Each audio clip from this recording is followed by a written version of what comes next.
pada hari kemarin jam 1 siang itu sudah ada paparan pengantar pertanian, baik itu konvensional ataupun modern yang disampaikan oleh Mas Heru yang berbackground di Kementerian di Praktik Pertanian. Hari ini kita akan melanjutkan kembali bersama pemateri yang kedua. Beliau ini salah satu bagian dari tim kami, Bapak Ibu, di Aksi Taru. Mungkin Bapak Ibu ada yang bertanya Aksi Taru itu apa gitu. Kalau kami menjelaskan Bapak Ibu, mungkin agak sedikit masih masih cukup kurang banyak lah terkait Aksi Taru.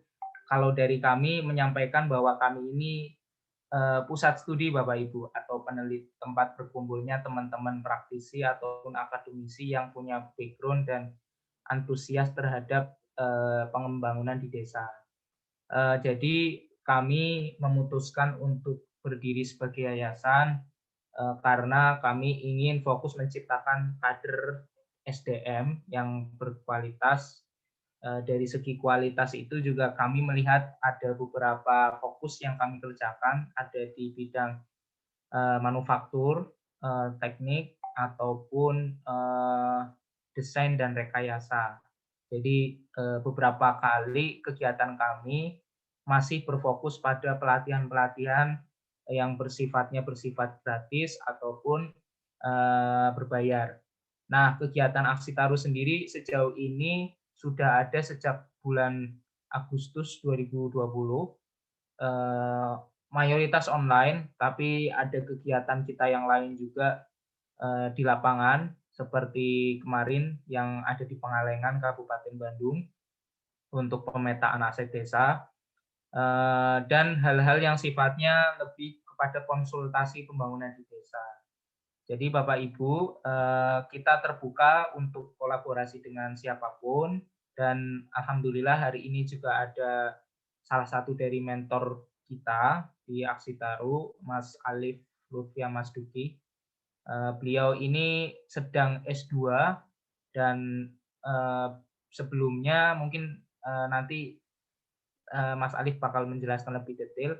Mas Alif ini punya background di mesin, angkatan 2013 dan sudah lulus 2017. Penelitiannya juga terkait kereta api, tapi punya beberapa proyek, baik itu yang sifatnya swadaya ataupun individu dengan teman-teman di pesantren. Ya, hari ini sudah bergabung bersama kita Mas Alif. Halo Mas Alif, apa kabar? Alhamdulillah baik, Mas. Alhamdulillah. Ya, sepertinya sedang di ini ya Mas ya, sedang di luar nih. Iya, lagi di luar. Alhamdulillah, ya. Oke, mungkin cerita Mas, kalau boleh tahu proyek apa ya Mas ya yang sedang dilakukan Mas Alif nih di pesantren nih, supaya teman-teman bisa Iya. ngerti lah.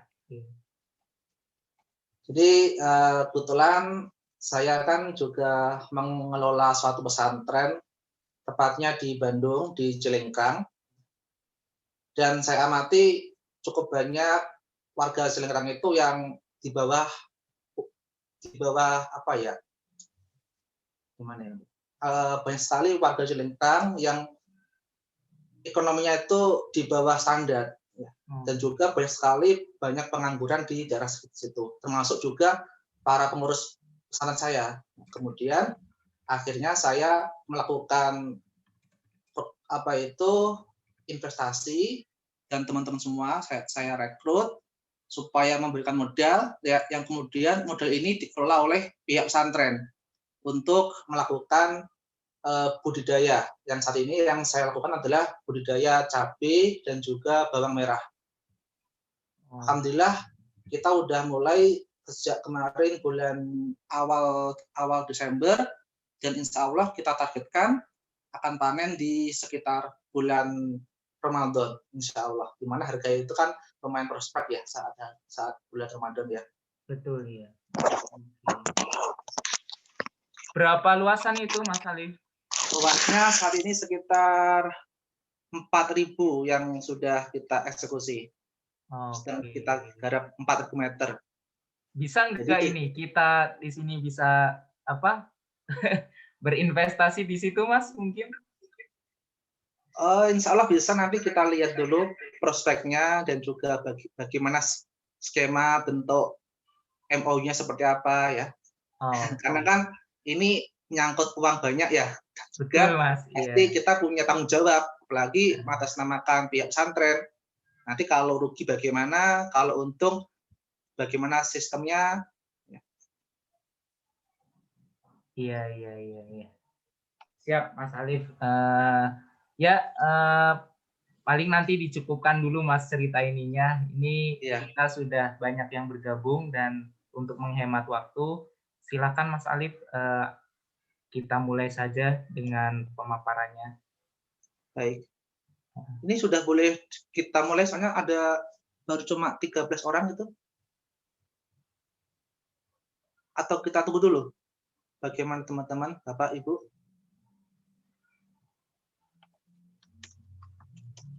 Yang sudah bales ikut itu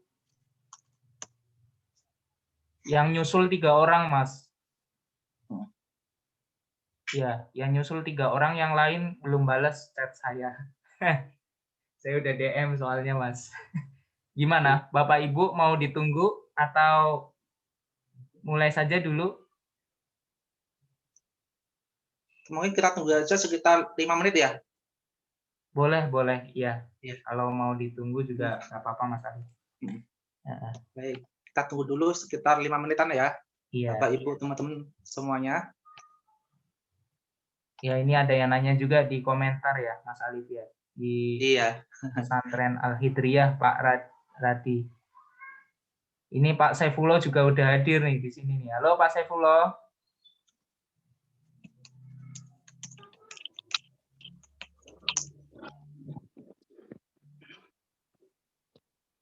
Damang Pak. Alhamdulillah Mas Eko. Alhamdulillah. Sinyal oke Pak. Alhamdulillah sekarang baik Mas. Oke. Lagi di rumah ini sekarang. Iya Bapak.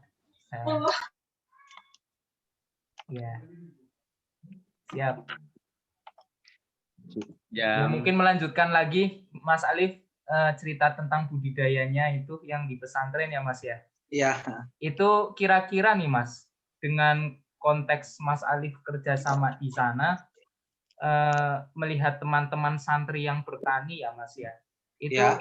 mereka sebetulnya sudah siap untuk hal seperti itu atau mereka perlu kita latih dulu Mas kalau di pesantren itu?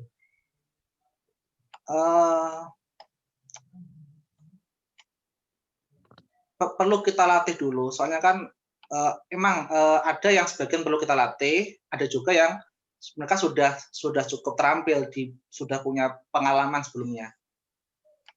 Tapi saat ini masih masih pertanian yang konvensional, jadi belum pakai sistem yang modern. Jadi kita seperti biasa aja kan, pakai lahan, kita tanam bawang merah, kita tanam cabai, dieksekusi gitu kan.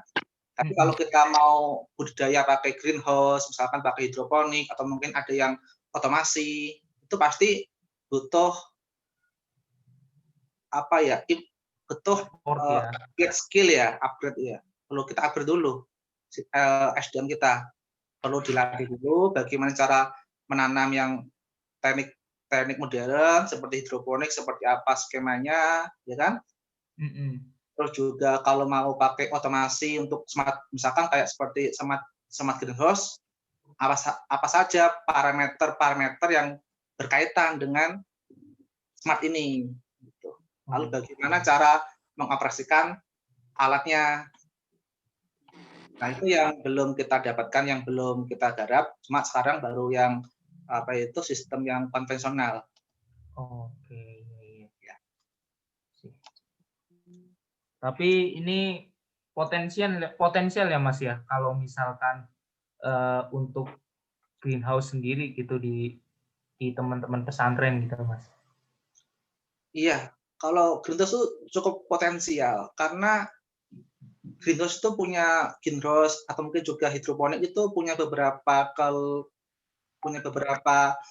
kelebihan dibandingkan pertanian yang konvensional. Misalkan kalau kita memakai greenhouse itu bakal lebih meminimalkan hama, ya kan? Kemudian juga tidak tergantung oleh cuaca. Kebetulan ketika saya tuh menanam cabai dan kebetulan ini sedang musim hujan, itu juga punya resiko, punya dampak sendiri kan. Jadinya beberapa bawang saya itu ada masalah lah ya. Terutama juga kalau cabai, misalkan cabai atau mungkin seperti cabai, tomat, itu kalau kita bisa kena hujan, itu bisa rontok daun-daun di situ. Kalau rontok itu bakal mengurangi hasil panen. Itu kalau pakai greenhouse. Kalau memakai hidroponik, kelebihan dari hidroponik itu adalah kita bisa menghemat air. Jadi hidroponik itu sangat cocok apabila diterapkan pada tanah yang susah untuk dapat air ya. Iya. Dan ini juga pesantren saya itu dapat amanah untuk mengelola 2 hektar tanah, Bapak Ibu. 2 hektar. Nah, namun ketika kita cek ke lapangan, ternyata tanahnya itu susah air. Jadi kita mau nanam cabai, mau nanam tomat, lombok itu lumayan susah karena tidak ada air. Kalau kita paksain untuk nanam di 2 hektar tadi, di mana tidak ada air, bisa-bisa kita akan rugi. Dan juga biaya produksi bakal meningkat karena butuh pengadaan air, butuh suplai dari gunung misalkan. Iya. Oh, kalau yang selama ini berarti yang sekarang digarap kan konvensional itu ya, Mas ya? Iya. Itu sekali. Masih nyedot dari air gunung ya, Mas? Iya. Karena emang lumayan dekat dengan sumber air dan juga dekat dengan rumah warga. Jadi kita bisa mengambil air langsung dari pipa-pipa itu. Oke, ya. Cuma kalau 2 hektar di mana itu nggak ada sumber air, bakal repot ya. Kita mau ngambil airnya dari mana, dan juga tentu akan mempengaruhi kebutuhan air di warga sekitar. Kalau jumlahnya cukup banyak. Oke. Ya, mungkin dicukupkan dulu Mas Alif pengantarnya. Kita sudah 20 orang di room ini. Silakan Mas Alif. Ini udah tampak ya? Sudah Mas Alif. Baik. Assalamualaikum warahmatullahi wabarakatuh. Waalaikumsalam. Selamat pagi Bapak Ibu, teman-teman semuanya yang saya hormati, seluruh peserta pelatihan sekolah tani yang diadakan oleh Aksitaru Indonesia. Alhamdulillah pada hari ini saya diamanai untuk memberikan sesi materi terkait analisis finansial dan juga strategi untuk investasi dan pendanaan. Kenapa materi ini sangat penting? Karena bertani itu adalah bisnis, ya. Bertani adalah bisnis dan ujung dari bisnis adalah finance, uang. Kalau kita tidak bisa mengelola uang dengan baik, tidak bisa menganggarkan uang dengan baik, ya, tidak bisa memperhitungkan prospek-prospek resiko kemungkinan berhasil atau tidaknya, itu tentu akan berdampak buruk bagi bisnis kita. Maka ini merupakan aspek yang sangat penting untuk dipelajari. Oke. Nah, sudah muncul ya. Slide pertama adalah konsep biaya, bahwa biaya adalah semua pengeluaran yang telah, sedang, atau akan dikeluarkan dalam rangka untuk menghasilkan dan menyampaikan suatu produk dan jasa. Lalu kemudian biaya itu kita bagi menjadi 2 kategori. Yang pertama adalah biaya produksi. Yang pertama adalah biaya produksi, yang kedua adalah biaya non produksi. Apa itu biaya produksi? Biaya produksi merupakan biaya yang berkaitan langsung dengan produk. Sedangkan contohnya kalau kita mau tanam, biaya produksinya adalah bibit, butuh pupuk, ya kan? Butuh biaya pekerja setiap bulan. Lalu kemudian ada juga biaya non produksi. Contohnya adalah membuat proposal untuk investor, kemudian membuat laporan keuangan, kemudian untuk iklan, membuat brosur, atau mungkin untuk membuat poster-poster dan lain sebagainya, dan juga misalkan juga untuk membuat kaos untuk mitra kita, misalkan seperti itu. Nah, lanjut lagi. Nah, ini.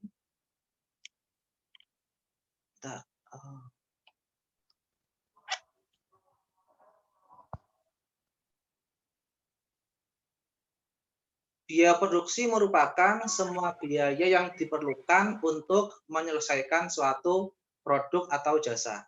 Jadi, lalu ada biaya pokok. Ya, biaya pokok itu merupakan biaya bahan baku dan juga biaya pekerjaan. Sedangkan biaya produksi adalah biaya pokok ditambahkan biaya overhead. Apa itu biaya pokok? Ya ini, biaya bahan dan juga biaya pekerja. Ini kita sebut dengan biaya pokok dan juga biaya langsung. Langsung itu karena biaya bahan ini, kemudian biaya pekerja ini langsung berkaitan dengan produk. Sedangkan biaya overhead ini merupakan biaya tidak langsung yang nanti kita alokasikan. Bisa juga biaya overhead ini merupakan biaya lain-lain.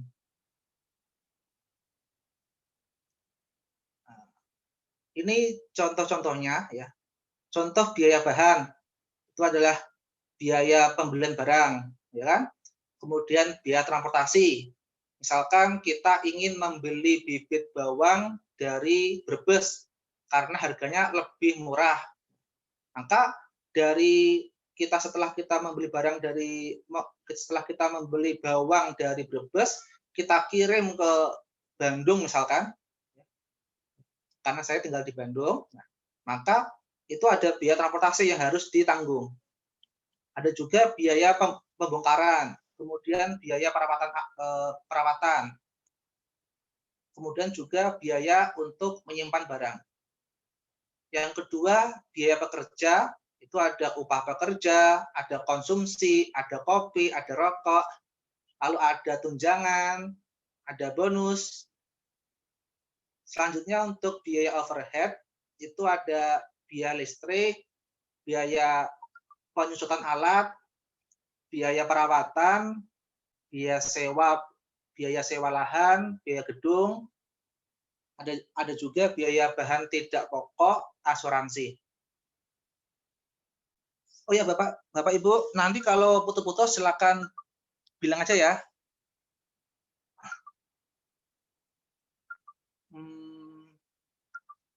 Lanjut lagi. Nah, misalkan ini. Misalkan kita ingin memproduksi jus alpukat. Kayak apa nanti sistem biayanya? Yang pertama, biaya bahan baku adalah alpukat ada 1 buah, ya kan? Kemudian untuk airnya butuh 100 ml. Kemudian itu dikemas dalam 1 biji cup. Lalu kemudian butuh sedotan. Nah, ini merupakan biaya bahan. Yang kedua, biaya pekerja, ada upah pekerja, ada konsumsi pekerja, ya. Kemudian ada transportasi pekerja mungkin bisa ditambahkan di sini. Lalu yang ketiga adalah biaya overhead. Ini ada biaya susu, gula, lalu es. Kenapa ini susu, gula, es bukan biaya bahan, tapi masuknya ke biaya overhead? Karena susu, gula, es itu merupakan bahan yang susah untuk dihitung. Kita nggak tahu. Kadang satu minuman jus ini butuh berapa gula, butuh berapa es, butuh berapa susu, nanti bisa bervariasi dan kita susah untuk menghitung harganya, maka bisa pakai metode biaya overhead, yaitu diestimasi aja di sini. Tapi bahan pokoknya adalah alpukat, air, kap, dan sedotan. Karena di sini kita tahu berapa harga alpukat satu buahnya, berapa estimasi harga air, berapa harga cup satu piecesnya, berapa harga sedotan satu piecesnya. Lalu untuk biaya overhead itu ada biaya listrik, ada biaya bahan, ya, kemudian ada biaya penyusutan alat. Karena yang namanya alat itu pasti seperti makhluk ya. Alat itu makhluk yang lama-lama pasti akan rusak dan akan wafat. Itu Bapak Ibu. Makanya kita perlu mengestimasi berapa sih biaya penyusutan dari alat ini. Kayak blender, ini misalkan ketika membeli blender itu tahan berapa tahun. Lanjut. Nah, ini total biaya operasional, yaitu operasional expenditure, di mana profit, untung, merupakan pendapatan dikurangi total biaya operasi. Ini ada skema biayanya, supaya lebih mudah untuk dihafalkan, bahwa biaya, saya mau pindah ke pointer.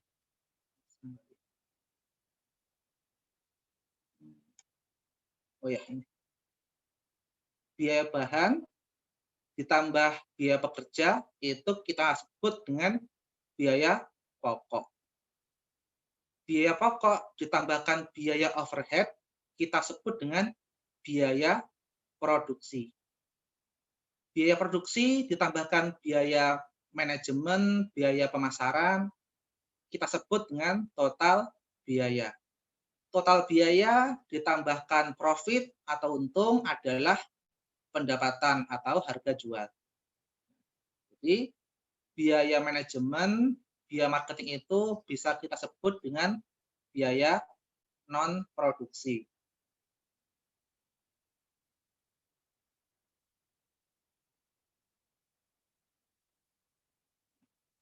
Selanjutnya ada lagi biaya kapital.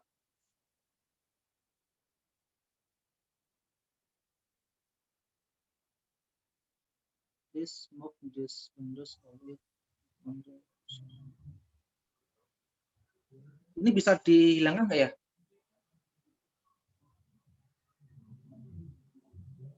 Nggak bisa, Mas. Itu dari sananya. Ya? Dari sana, dari PPT-nya sampean. Dari PPT ya? Iya, bukan dari ini. Kan dari Zoom itu. Oh iya betul. Bentar Nggak ya. ada, Mas. Saya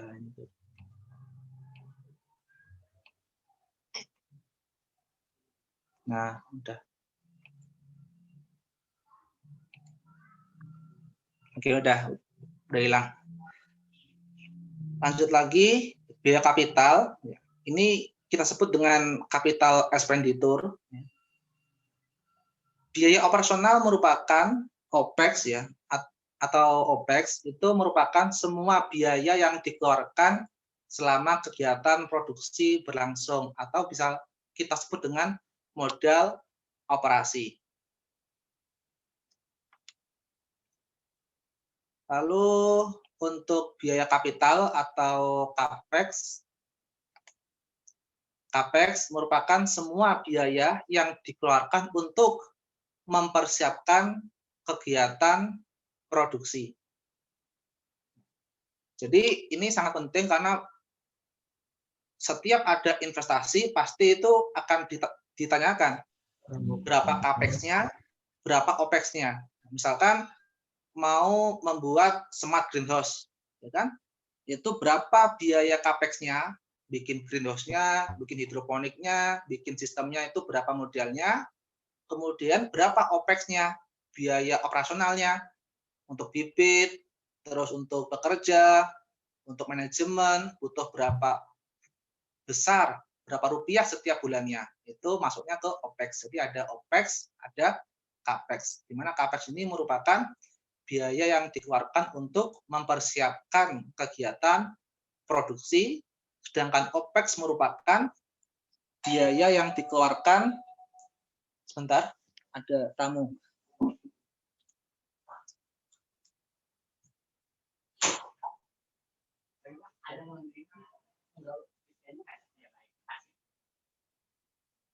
Kalau mau dibersihin sekarang.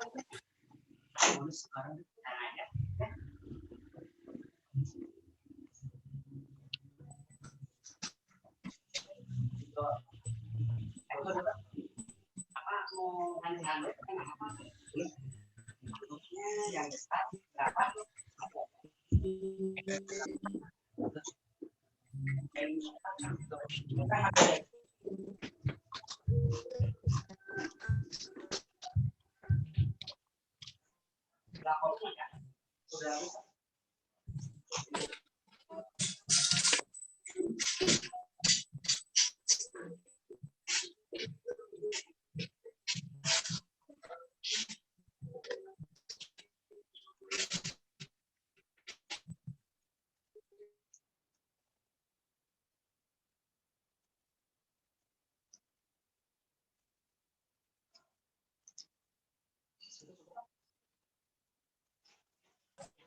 Ada lagi ya.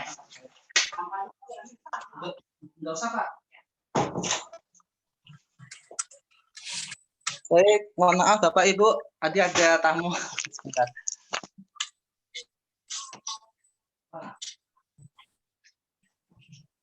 Oke, bisa kita bisa kita teruskan ya?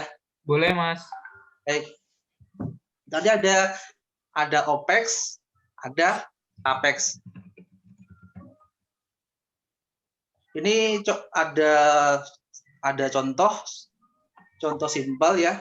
Misalkan Budi ingin membuat greenhouse untuk usaha pertanian dan memerlukan modal sebesar 24 juta. Setelah greenhouse dibangun, Budi mulai melakukan kegiatan operasional, ada beli bibit, kemudian membayar pekerja, membayar listrik, konsumsi, lalu ada perawatan dan lain-lain, sehingga Budi itu harus mengeluarkan duit sebesar 3 juta setiap bulan. Lalu pada saat panen, Budi menghasilkan panen sebesar 20 juta per 4 bulan. Lakukan analisis finansial dan kapan Budi dapat kembali modal. Lalu kita kelompokkan manakah yang termasuk OPEX, manakah yang termasuk CAPEX. CAPEX-nya adalah 24 juta. Karena ini merupakan biaya awal, biaya untuk persiapan kegiatan untuk membuat greenhouse. Itu masuknya ke CAPEX, ke modal awal. Lalu untuk operasionalnya, untuk beli bibit, untuk beli pupuk, kemudian untuk biaya pekerja dan lain-lain, itu butuh sebesar 3 juta rupiah setiap bulan, maka masuk ke OPEX. Lalu juga pendapatan 20 juta per 4 bulan, masuk ke pendapatan per 4 bulan, maka kita hitung profitnya, yaitu profit merupakan penjualan atau juga boleh disebut pendapatan dikurangi OPEX kalikan 4 bulan. Karena apa? Karena OPEX-nya ini dalam waktu setiap bulan, sedangkan pendapatan hanya 4 bulan. Jadi kita dalam bertani itu setiap bulan kita keluar duit, tapi kita baru panen 1 kali aja setiap 4 bulan sekali misalkan. Jadi 20 juta dikurangi 3 juta kalikan 4 bulan, maka dapatlah profit sebesar 8 juta rupiah per 4 bulan. Maka kapankah budi balik modal? Yaitu biaya capex ya dibagi profit sebesar 24 juta, capex-nya 24 juta, dibagi profitnya 8 juta. Maka dapat 3 periode, di mana satu periode itu merupakan 4 bulan. Jadi Budi akan balik modal dalam waktu 12 bulan atau 1 tahun. Ini contoh sederhana. Lalu tantangannya adalah ini ada kaos, ya kan? Ada mobil, ada laptop, ada coklat, ada cabai, lalu ada soklin, di mana yang sini adalah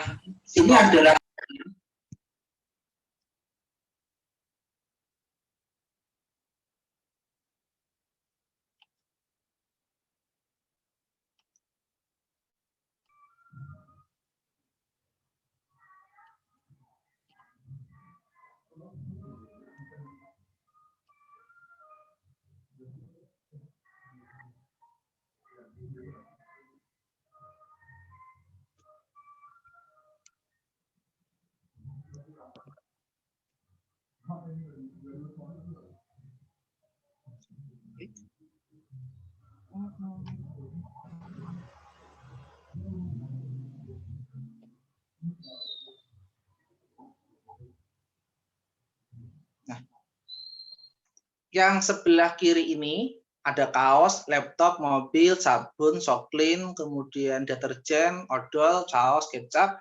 Ini merupakan biaya produksi rutin yang dimana setiap hari itu ada produksi.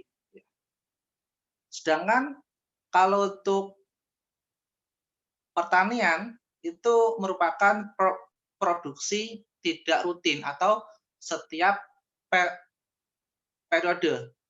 Jadi setiap bulan kita keluar duit untuk bekerja, untuk pupuk, untuk pengobatan, untuk perawatan, tapi kita hanya panen beberapa saat saja.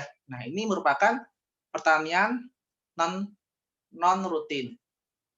Ini juga bagaimana cara untuk pasti akan ada perbedaan cara ngitung antara produksi rutin dengan produksi non rutin. Misalkan kalau kita yang ini, nah kita memproduksi es, jus alpukat. Ini termasuk produksi rutin. Karena kita bisa menghitung biaya bahan baku, semakin banyak alpukat yang kita pakai, semakin banyak penjualan, semakin banyak profit. Tapi untuk sayur, apakah sama dengan kita memproduksi ini? Pasti akan beda. Nah, karena sayuran ini, lalu juga pertanian itu merupakan produksi tidak rutin. Nah, tapi kita bisa menggunakan metode yang penting kita tahu berapa biaya pokok, berapa biaya overhead. Nah, biaya pokok tambahkan biaya overhead, maka kita sebut biaya produksi. Apabila ditambahkan dengan biaya marketing, biaya manajemen, kita sebut dengan total biaya. Total biaya ditambahkan profit, dapatlah total biaya total biaya ditambahkan profit, dapatlah pendapatan. Ini. Jadi ini ada hidroponik, ada bibit, kemudian ada cangkul, ada semprotan.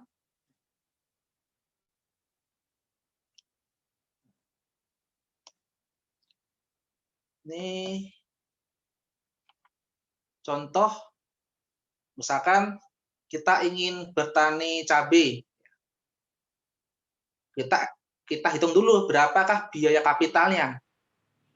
Misalkan kita hitung setiap 2 tahun sekali. Jadi sewa lahan kebetulan saya itu di pondok saya, di pondok di Cilengkrang, di Al-Hidriyah, kita tidak punya lahan karena yang tadi saya katakan bahwa tanah 2 hektar yang punya pondok itu merupakan tanah yang kering sehingga susah untuk bertani di daerah situ. Kemudian alternatifnya kami dari pesantren itu menyewa lahan dari warga sekitar.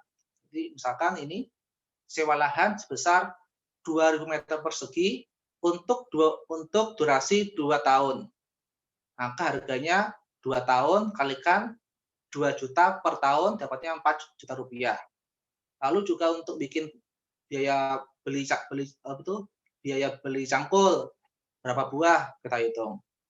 Biaya beli semprotan 1 buah harga sekian. Biaya tangki air jumlahnya 1 harganya setengah juta dapat sekian. Kemudian ada juga biaya kandang, biaya penggemburan karena tanah yang masih baru tadi kita kasih pupuk supaya lebih subur, itu masuknya ke biaya kapital. Dapatlah. Kemudian kita juga membuat saung untuk tempat berteduh di situ. Dapatlah di sini capex-nya adalah sebesar 6,8 juta per 2 tahun di sini. Jadi modal capex-nya adalah 6,8 juta per 2 tahun. Lalu setelah kita hitung capex, kita hitung biaya produksinya. Itu biaya operasional, itu ada biaya pokok, ada biaya bibit sebesar 4.082 biji, harga sekian. Ini jumlah bibitnya, jumlah pekerjanya sekian. Lalu kemudian biaya C itu biaya overhead. Overheadnya itu untuk pupuk kita anggarin setiap bulannya 100.000 kalikan waktu panennya 4 bulan ya. Kemudian untuk transportasi kita anggarkan transportasi untuk petani dari rumah ke kebun, dari kebun ke pasar kita anggarin sekian untuk setiap bulannya. Kemudian untuk sewa kendaraan, nah ini bersifat tentatif. Barangkali ketika kita mau panen cabai, kita butuh truk mungkin karena jumlahnya besar, butuh pick up. Kalau kita bisa pakai motor mungkin bisa lebih murah. Nah, di sini saya hitung-hitung butuh modal operasi adalah 4 juta rupiah per panen, per periode. Jadi kalau ini capex-nya ini kita anggarkan selama 2 tahun, sedangkan OPEX ini kita anggarkan selama masa panen dari mulai persiapan sampai panen sebesar 4 juta rupiah. Jadi ada biaya capex-nya berapa, OPEX-nya berapa, inilah yang akan kita kasihkan ke investor. Lalu yang materi selanjutnya adalah strategi pendanaan dan investasi. Nah, kenapa kita perlu investasi? Karena ada 2 tipe orang. Orang pertama, dia punya tenaga, punya waktu, atau kemudian dia punya lahan, atau mungkin dia tidak punya lahan. Namun minusnya adalah orang tersebut tidak punya modal, sehingga mereka tidak punya kesempatan untuk meningkatkan hasil pertanian. Lalu juga ada tipe orang yang kedua, orang ini punya duit, namun tidak punya lahan, juga tidak punya waktu, dan juga tidak punya tenaga. Nah, 2 orang ini kita pertemukan supaya tercapai manfaat bersama-sama. Jadi yang orang pertama dapat manfaat, orang kedua ini juga punya manfaat.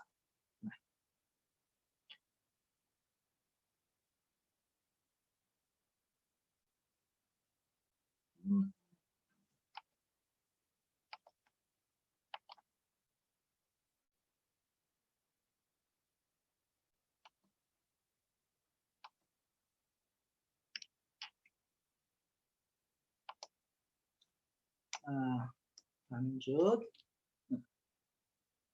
Syarat orang mau investasi.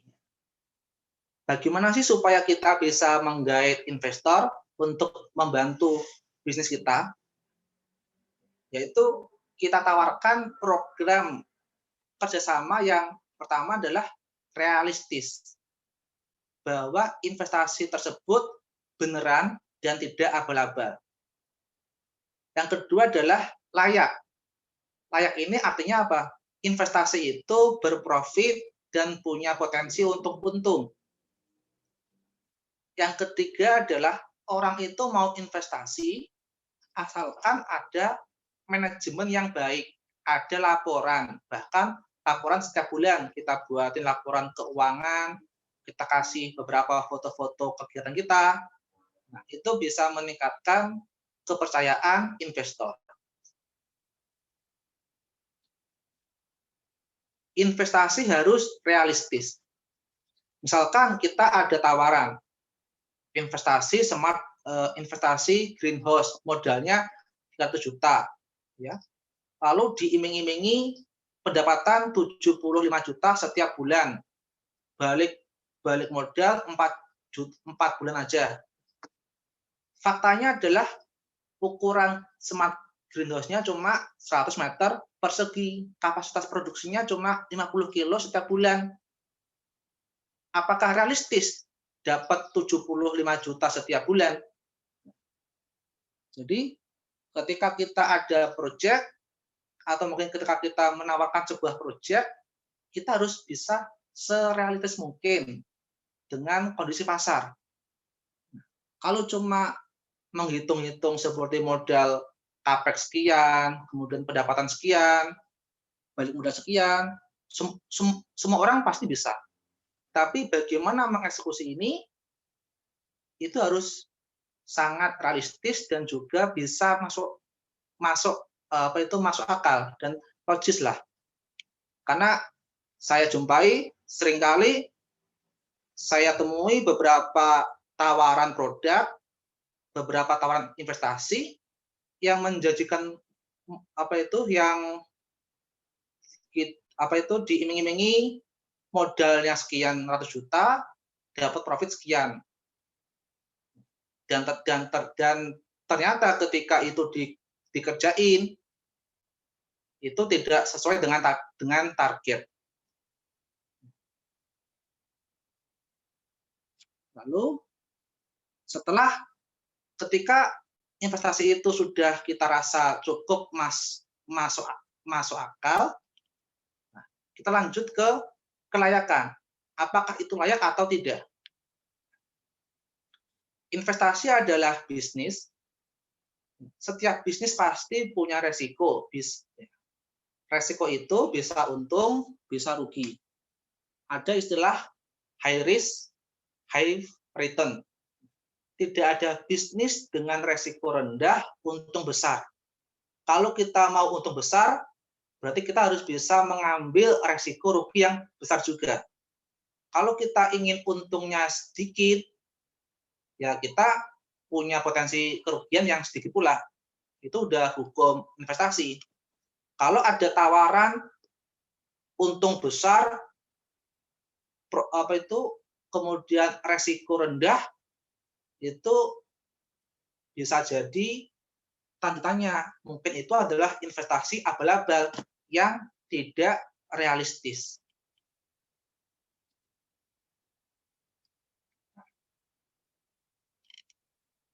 Kelayakan investasi dianggap layak apabila memiliki prospek keuntungan yang baik. Parameter utama untuk kelayakan investasi itu antara lain, yang pertama adalah net profit atau keuntungan bersih, di mana profit itu merupakan pendapatan dikurangi pengeluaran, dan ini harus lebih dari 0. Ya, artinya berprofit. Yang kedua adalah benefit cost ratio, yaitu perbandingan antara pendapatan dibandingkan modal. Jadi BCR itu adalah benefit cost ratio, pendapatan dibagi pengeluaran, atau juga modal ditambah profit dibagi pengeluaran, itu harus lebih dari 1. Yang ketiga adalah break even point. Kapan waktu balik modal? Semakin cepat modal balik, maka investor akan semakin senang.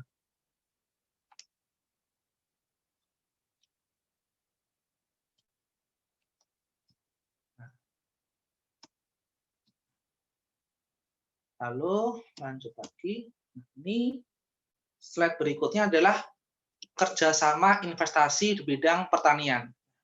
Kalau kita ingin nawarin investasi, kita punya lahan, kita punya tenaga, tapi kita tidak punya modal, kita bisa memberikan opsi ke para investor, yaitu yang pertama kita bisa ngasih opsi pinjaman, di mana uang dikembalikan 100% setelah hasil panen. Uang dikembalikan 100%. Namun apabila meminta bagi hasil, itu akan termasuk bagian dari riba. Jadi yang namanya pinjaman ini ya kita kembalikan apa adanya. Misalkan kita dapat pinjaman sebesar 10 juta. Ketika panen, kita kasihlah uang tadi sebesar 10 juta juga. Lalu yang kedua adalah sistem bagi hasil berdasarkan profit. Yang ketiga, sistem bagi hasil berdasarkan pendapatan. Nah, ini sistem bagi hasil berdasarkan profit, di mana sistem bagi hasil ini ya, berdasarkan profit setelah dikurangi modal investasi sesuai persentase yang disepakati. Misalkan sistem bagi hasilnya itu 90 dengan 10%. Maaf, ini 10 ya. Sistem bagi hasil profitnya itu 90 ke pengelola, 10 ke investor. Maka contoh lagi modalnya ya capex-nya 10 juta rupiah. Kemudian pendapatan panennya itu 36 juta rupiah, maka profitnya 26 juta rupiah. Maka 90% ke pengelola, yaitu 23,4 juta rupiah, lalu 10% ke investor. 10% dari 26 adalah 2,6 juta, ditambah uang dari investor sebesar 10 juta, maka investor akan dapat duit sebesar 12,6 juta rupiah. Nah, investor di sini memiliki resiko bisnis rendah. Karena apa? Uang mereka dijamin kembali sebesar 90% di sini. Maka investor ini cuma dapat komisi sebesar 10% dari net profit, yaitu 2,6 juta rupiah. Misalkan lagi contoh kalau sama, yaitu 90-10%, tapi hasil bagi profit, misalkan dia gagal panen. Gagal panen artinya sama sekali nggak ada pemasukan. Maka profitnya adalah minus 10 juta. Maka pengelola mengembalikan biaya sebesar 9 juta, investor akan rugi sebesar 1 juta rupiah. Jadi di sini pengelola memiliki resiko bisnis yang tinggi karena harus mengembalikan minimal 90% 10% dari dana investor. Jadi kalau kita lihat di sini pengelola dapat profit 23,44 juta rupiah, investornya adalah 2,6 juta rupiah. Ini cukup logis karena pihak pengelola itu punya potensi resiko bisnis yang lebih tinggi. Dia harus menutupi kerugian di 9 juta rupiah ini kalau terjadi gagal panen. Nah, lanjut lagi, ini sistem bagi hasil berdasarkan pendapatan. Misalkan bagi hasil pendapatan itu 50 banding 50. Maaf, ini saya ganti ya.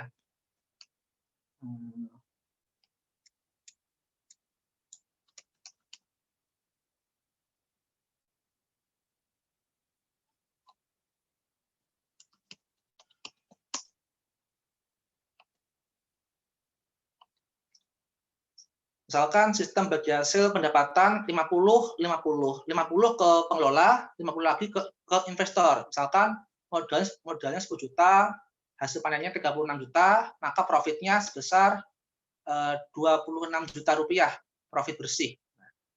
Nanti bagaimana sistem bagi hasilnya? Karena ini berdasarkan pendapatan, maka 50% ini, setengah ini, itu diambil dari pendapatan hasil panen, yaitu 36 juta. Maka pengelola akan dapat duit sebesar 18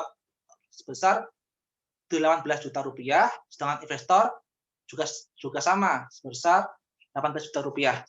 Di sini investor memiliki resiko bisnis yang tinggi, karena kalau gagal, uangnya tidak akan kembali.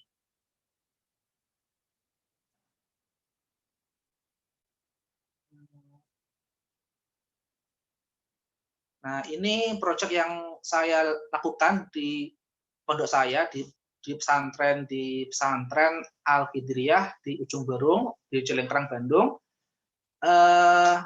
Skema yang saya lakukan adalah skema bagi hasil pendapatan sebesar 60%, 65 dibandingkan 35.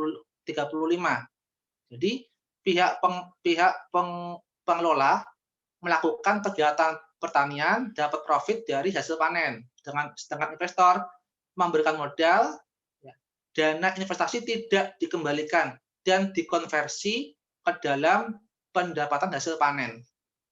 Ini catatan bahwa dana yang dikasih ke kami tidak akan dikembalikan, namun semuanya diubah ke dalam bentuk hasil panen. Nah, pertama, saya hitung dulu berapakah biaya kapitalnya yang tadi, biaya sewa lahan per 2 tahun, biaya pacul, semprotan, tangki air, saung, dapatlah 6,8 juta ini per 2 tahun. Ini yang kita perlukan untuk biaya modal awal. Nah, sedangkan untuk investor, itu kita ajukan biaya OPEX-nya aja, Bapak Ibu. Di sini investor hanya kontraknya, jadi yang ini, sewa lahan ini, pacul ini berlaku selama 2 tahun. Jadi ini ditanggung oleh pihak pesantren.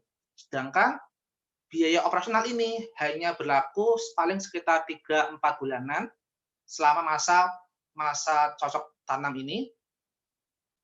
Nah, jadi investor itu hanya kita bebankan biaya OPEX, biaya operasional. Butuh bibit sekian ribu PCs, kemudian tambahan pekerja, lain-lain, maka kita targetkan kalau kita tanam cabai dari awal sampai 4 bulan sampai panen, butuh duit sekitar 4 juta rupiah.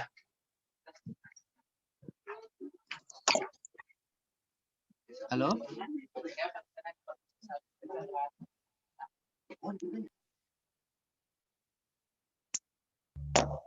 Ya, halo Mas. Putus-putus ya tadi ya? Siapa Ya, tadi? agak terputus tadi. Oh ya, mau diulang lagi enggak? Boleh. Yang mana? Yang ini atau yang CAPEX? Yang setelah CAPEX aja.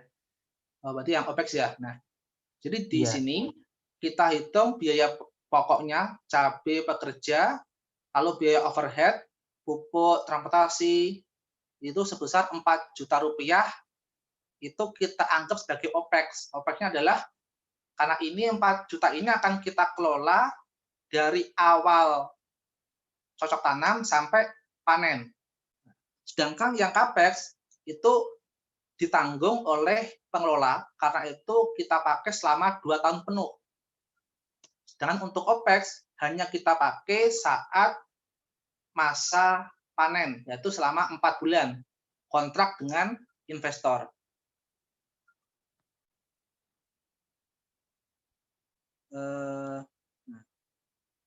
Lalu di sini, setelah itu kita coba simulasi skenario untuk berbagai kemungkinan kondisi yang pesimis dan optimis. Misalkan kita simulasikan berdasarkan skenario harga. Kita cari-cari di internet berapa sih harga cabai. Oke lah, katakanlah harga cabai itu 40.000 sampai 70.000 per kilogram. Nah, nanti itu akan kita variasikan. Kemudian berapa sih potensi satu pohon cabai itu bisa menghasilkan berapa kilogram? Kita cari di internet, dapatlah misalkan cabai itu bisa menghasilkan sekitar 1 on sampai 4 on per pohon. Kalau tadi kita menanamnya adalah 4.000 pohon untuk 2 meter, maka kita di sini kita cari skenarionya.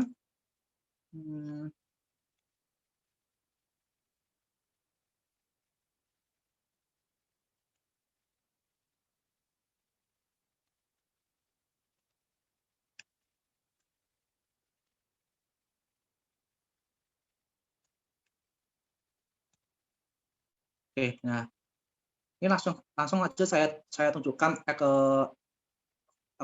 file Excel-nya Bapak Ibu. Misalkan jadi 1 pohon itu bisa menghasilkan 1 on per pohon. Maka kalau 4.000 berarti adalah 0,1 kalikan 4.000 pohon, dapatlah 400 kilo. Harganya 40.000, dapatlah hasil panen estimasinya 16 juta rupiah sekali panen. Selama panen. Lalu juga ini yang paling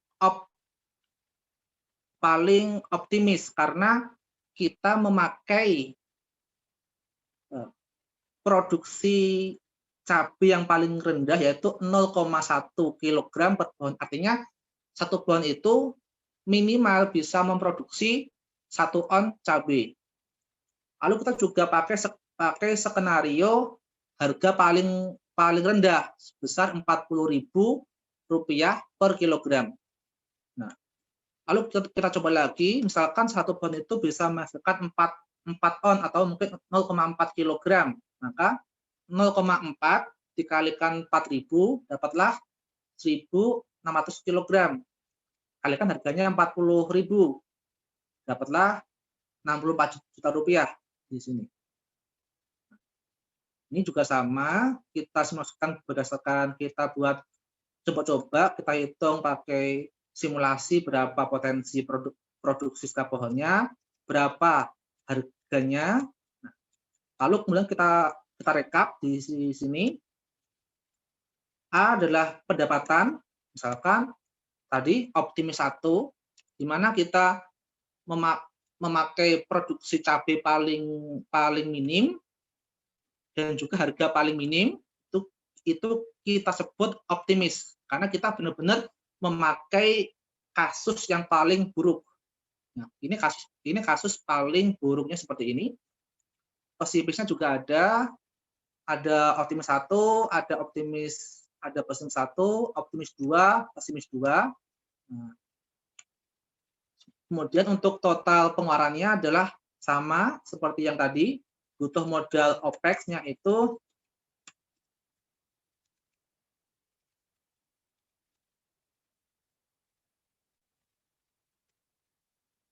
butuh modal OPEX sebesar 4 juta rupiah. Ini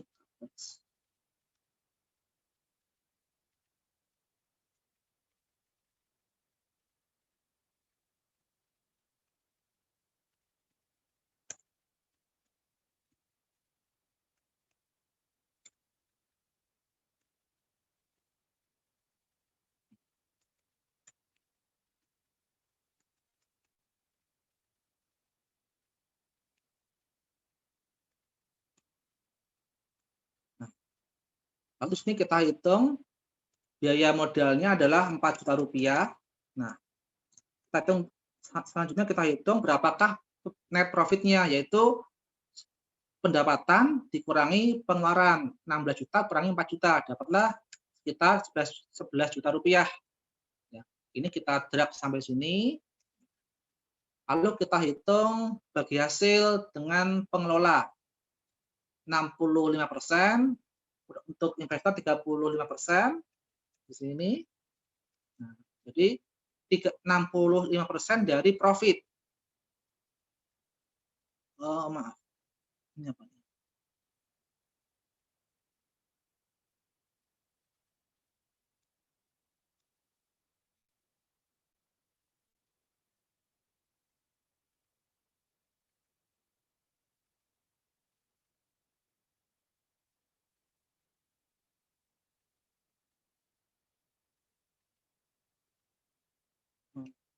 Bentar.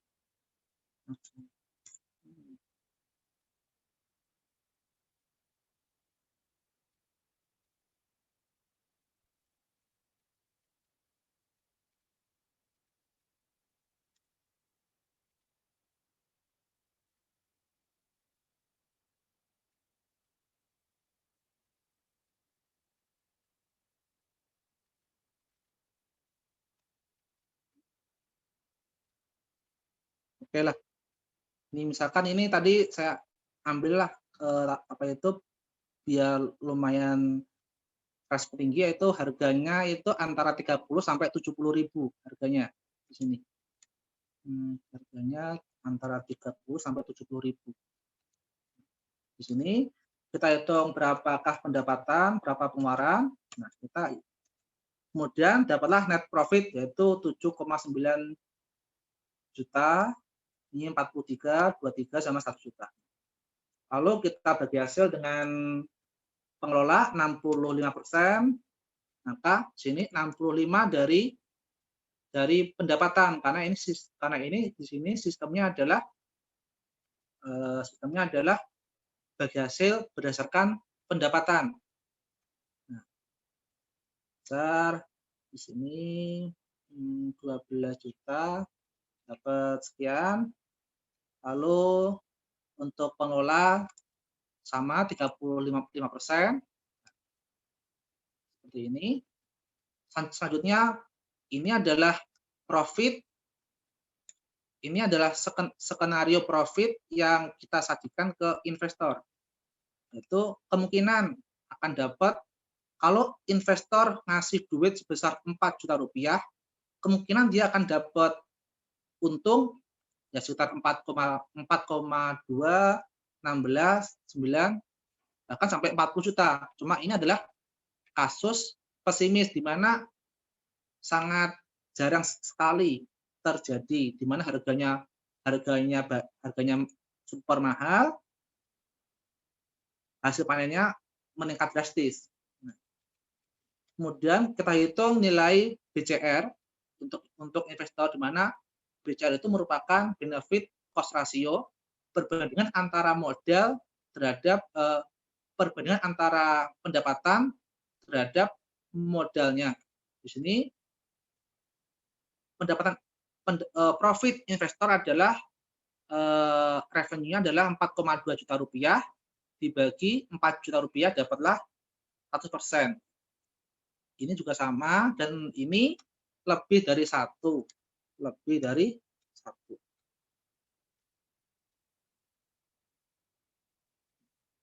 Sehingga karena BCR ini lebih dari 100 atau 100%,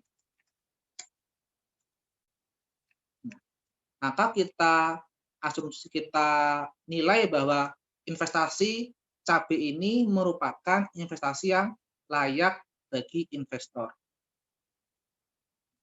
Ini. Oke.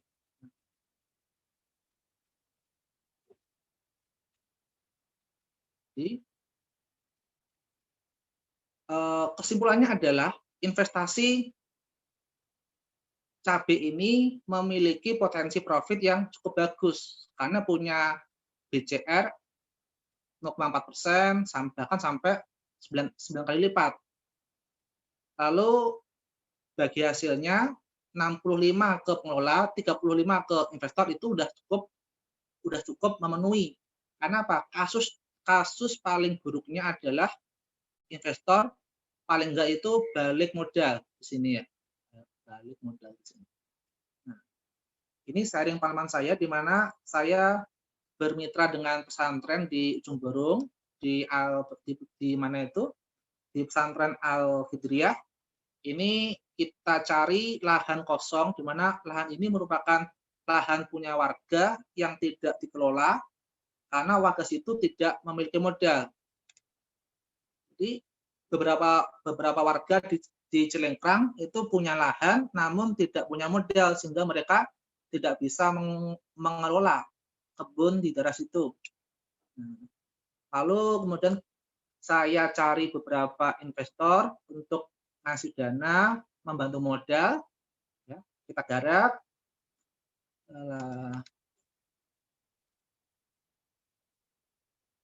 Kita garap sini. Nah, kita persiapan lahan di sini. Kemudian kita mulai cocok tanam. Ini saya sedang nanam bawang merah di daerah sini. Lanjut lagi. Ya, ini saya buat beberapa skema. Yang skema itu untuk bawang adalah 90% banding 10 dengan sistem bagi hasil profit. Dengan ini yang cabai yang saya harapkan itu akan saya panen saat nanti bulan puasa dengan sistem bagi hasil pendapatan sebesar 60% ke pengelola, 35% ke investor. Oke. Nah, itu sharing dari saya. Nah, mungkin sekian yang dapat saya sampaikan. Slide terakhir adalah jangan lupa untuk zakat karena kita bertani itu semua pasti ada bantuan dari Allah Subhanahu wa taala. Maka sudah selayaknya kita ngasihkan haknya Allah, kita kasihkan kepada yang membutuhkan. Baik, terima kasih. Sekian dari saya, barangkali ada yang mau tanya, saya kembalikan ke moderator. Oke, Mas Alif, terima kasih atas paparannya. Semoga Bapak Ibu ini ya bisa inilah menangkap dengan seksama materi yang disampaikan oleh Mas Alif. Menurut saya sih ini Mas, kalau boleh ini nanti materi dan template Excel-nya di-sharing ya Mas ya, di grup ya? Ya, boleh. Oh iya, siap Bapak Ibu. Jadi begitu Bapak Ibu dari paparan materi hari ini dari Mas Alif. Kiranya apabila Bapak Ibu ada yang ingin bertanya, saya persilakan Bapak Ibu untuk bertanya.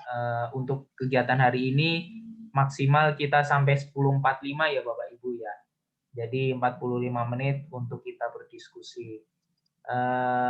Silakan Bapak Ibu, ada yang mau memulai dulu? Langsung open mic saja atau via kolom komentar mungkin.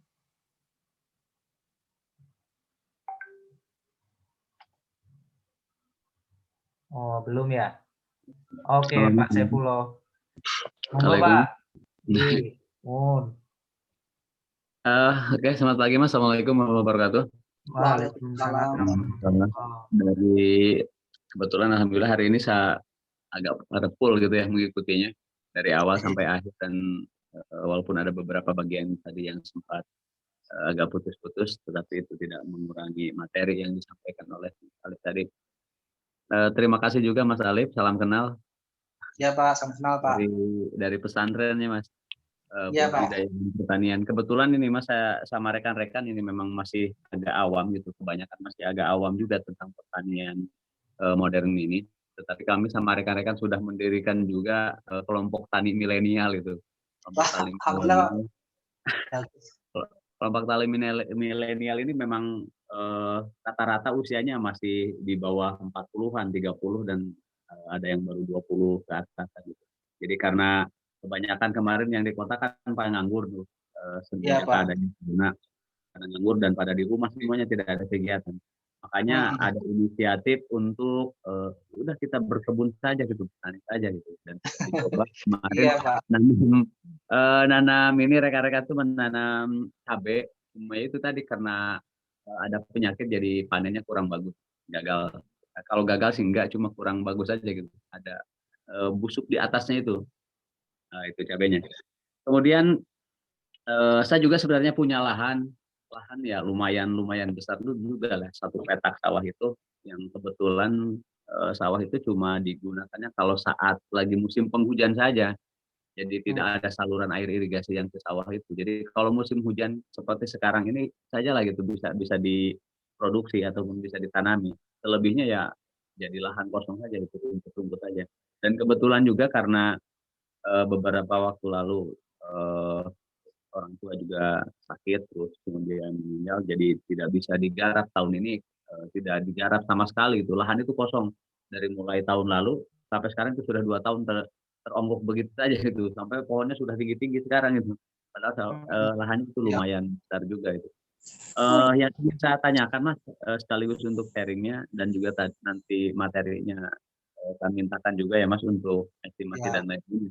Ini rencana mau dibuka kebun itu, cuma kemarin ada wacana mau dibuka kebun melon, mau nanam melon ataupun ini apa timun suri itu, Iya, karena iya. bentar lagi mau masuk bulan puasa kan agak booming juga itu kalau bulan puasa timun.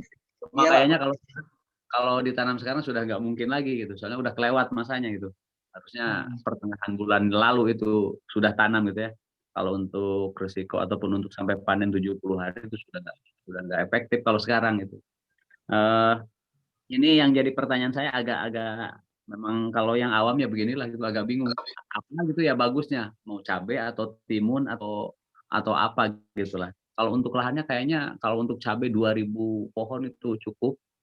Terus biaya produksinya nggak terlalu besar juga ya kalau lihat estimasi tadi cukup butuh uang 4 juta sampai 5 jutaan saja sudah bisa bertanam gitu.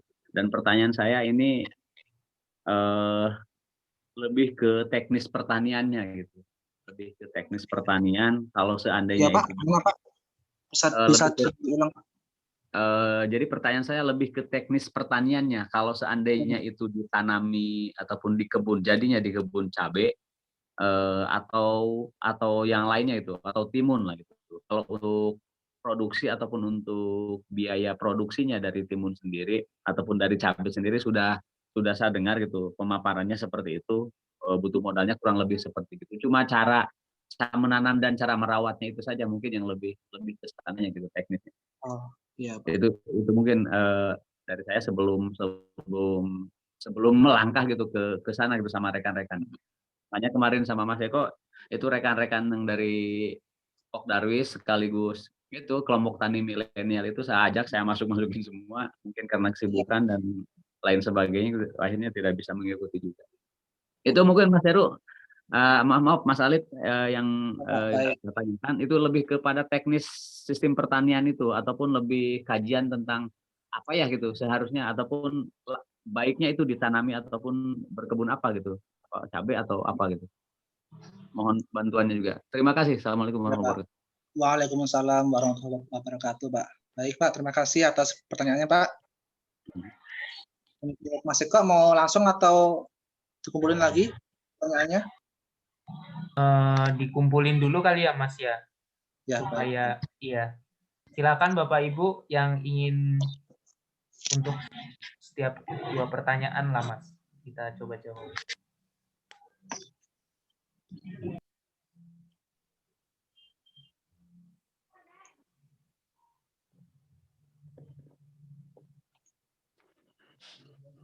Gimana Bapak Ibu, dicukupkan? Atau ada yang ingin bertanya lagi?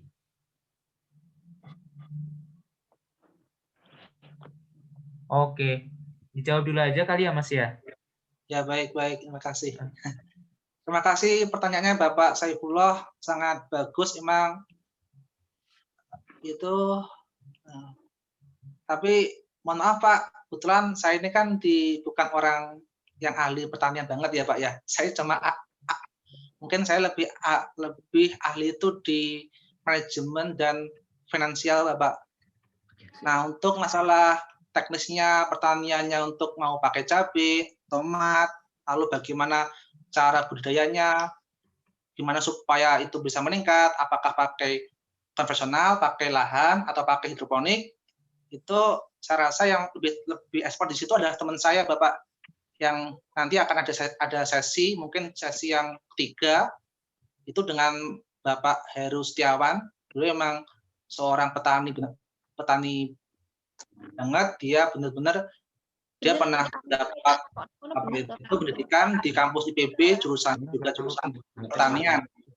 Jadi kalau untuk masalah teknis kayak apa cara budidaya supaya lebih produktif, bisa meningkatkan hasil panen, itu dia lebih jago Pak. Kalau saya masih belum banyak pengalaman di bidang cocok tanam, tapi saya lebih banyak kan ke analisis finansial Pak. Nah, mungkin nanti monggo dicatat, mungkin akan saya sampaikan ke Bapak Heru supaya mungkin besok saat pertemuan bisa dikasih Pak jawabannya yang lebih expert daripada saya, Pak.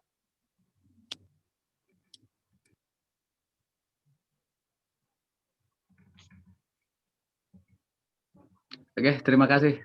Iya Pak. Terima kasih Mas Arif. Terima kasih Pak. Nanti akan saya sampaikan ke Mas Heru supaya besok akan disampaikan Pak ya saat sesi materinya.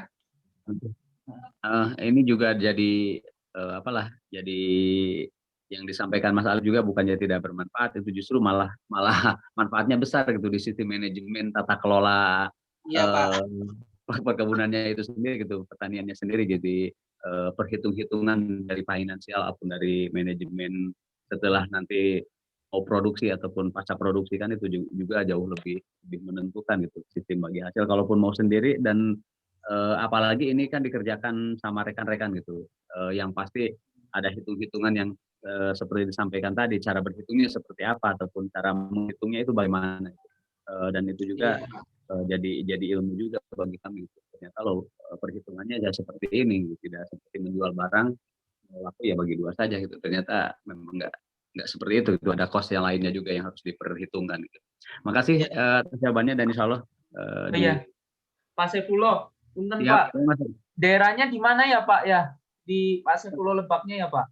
Saya ini di Cilograng Mas. Di Cilograng itu sebenarnya lebih dekat ke Jawa Barat dan kebetulan pembatasnya itu hanya Kali Cibareno itu saja. Yang sebelah sini ya masuk ke Kabupaten Lebak, yang ke sana itu sudah Sukabumi, itu Desa Caringin, Kecamatan Cisolok. Kalau saya kan Desa Pasir Bungur, Kecamatannya Cilograng. Jadi sudah perbatasan provinsi itu, Mas. Adanya di selatan, tetapi lebih dekat ke Jawa Barat sebenarnya. Kalau saya memilih tuh, saya sebenarnya dulu lebih mau ke Jawa Barat, cuma aturannya harus ke sana gitu. Sementara ke kota kabupaten itu saya butuh 5 jam. Perjalanan pakai motor itu paling kalau sudah paham itu 4 jam itu baru nyampe. Kalau ke Sukabumi cuma 1 jam sampai. Gitu. Ya Bapak. Ini Pak, ada dokumen dari Pemkab Lebak. Pak. Iya, ini mereka sudah punya rencana strategis untuk Dinas Pertanian dan Perkebunan, Bapak. Mungkin saya sedikit ini ya, Pak ya, dari hasil kajian mereka ya, Pak ya. Boleh, Mas. Coba di cross check, Pak. Ini menurut mereka Cilograng itu punya potensi komoditas padi sawah, padi organik, dan sayuran, Pak, atau hortikultura yang lain gitu. Nah, potensinya juga bagus untuk jenis tanahnya ini juga lumayan bagus, Pak, untuk tanah seperti pregosol, litosol, dan resina ya. Yep. Coklat, teh, kedelai, kacang tanah, nah itu bisa, Pak. Sayuran juga bisa semua. Nah ini sayangnya kajiannya belum ini, Pak, belum tuntas itu. Iya, belum tuntas, betul, iya. Ya. Jadi itu Mas, saya sendiri juga memang belum mendapatkan dari kajian Dinas Pertanian itu, karena mungkin baru tahun-tahun ini saja lah mereka melirik petani-petani ini. Makanya sepertinya iya, Pak. Gitu kami merasa aneh juga dari dulu juga, kami ke pemerintah desa juga suka mengkritiknya gini. Sementara di data monografi desa, data topografi desa, 90% itu masyarakatnya bertani. Tapi kok pos untuk pertanian, anggaran untuk mereka yang bertani itu malah tidak ada gitu. Kali itu kan yang sering saya kritis itu dari situ. Kok malah ke yang lain-lainnya gitu, malah ke bukannya tidak boleh gitu ada desa wisata dan lain-lainnya. Cuma itu kan untuk jangka panjangnya, untuk Ya, jangka Bapak. pendeknya. Warga kita itu 90% hidup dari petani, dari tanah. Sementara ya itu tadi kadang-kadang kebanyakan lahannya itu yang cuma nada hujan saja gitu, nada hujan. Kalau lagi hujan ya mereka tanam padi, tapi kalau tidak ada hujan ya mereka biarkan begitu saja. Kenapa tidak ada penyuluhan ataupun penelitian semacam itu tadi, agar di sela-sela mereka nunggu panen yang 1 tahun itu, kalaupun itu tidak memungkinkan ataupun lebih memungkinkan, kenapa enggak tanam yang lain gitu, nggak usah padi saja gitu maksudnya. Oke, siap. Ya, nanti boleh Pak kita lanjut lagi via chat ya Pak ya. Siap, Ya. Mas, siap. Terima kasih. Terima kasih Pak Saifullah. Mas Alif. Halo Mas Alif. Iya, halo. Oh iya, ini sudah ada beberapa pertanyaan Mas di kolom.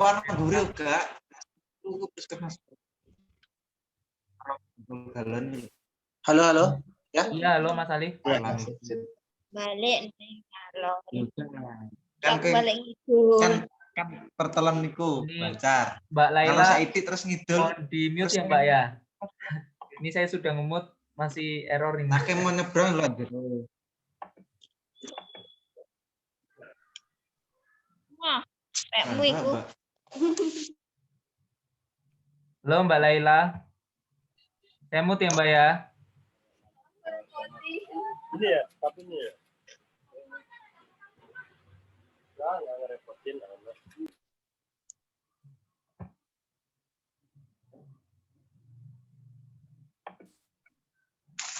Ya lanjut Mas Alif. Baik. Silakan. Di kolom komentar Mas, ini dari Bu Kuswitasari.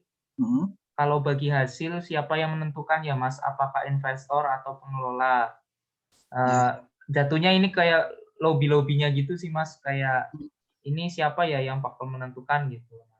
Terus dari Bu Teti, tips untuk perhitungan biaya tenaga kerjanya seperti apa ya Mas? Apakah merekrut pekerja tetap atau yang HOK? Itu Mas. Ya, baik. Terima kasih. Untuk pertanyaan yang pertama, saya tunjukkan dulu slide saya.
Baik, mungkin saya izin menjawab yang pertanyaan dari Ibu Kuswitasari ya.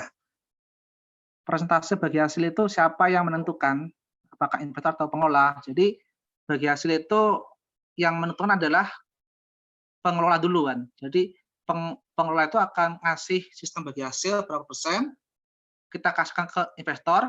Nah, kalau investornya itu setuju, maka kita bisa langsung tekan kontrak. Kalau tidak setuju, mungkin bisa jadi investor kita akan minta tambahan dari bagi hasilnya.